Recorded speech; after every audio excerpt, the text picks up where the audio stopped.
You let them lie to you on purpose, not because you were gullible, not because you didn't notice, but because you wanted to see just how far they were willing to go. You needed to see the full scope of their character, not just the parts they show when they're pretending to be decent.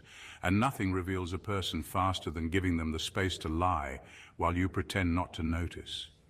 You weren't caught off guard. You clocked the lie as soon as it came out their mouth. You just didn't flinch.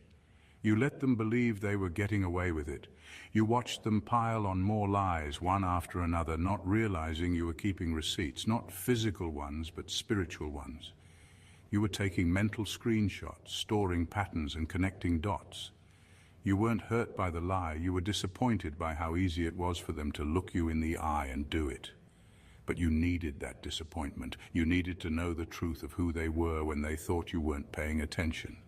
That's why you didn't interrupt. That's why you didn't confront them right away. Because catching them in a lie wouldn't have exposed what they're capable of. Letting them lie without resistance did. You were studying the depth of their deception. You weren't just catching them in the act. You were watching them build a world of dishonesty with confidence. What they never considered was that you were trained for this. Life taught you how to read silence, how to detect tension, how to spot the moment someone's eyes shift because their soul got uncomfortable. They thought your kindness meant cluelessness. They didn't know you were raised around manipulators.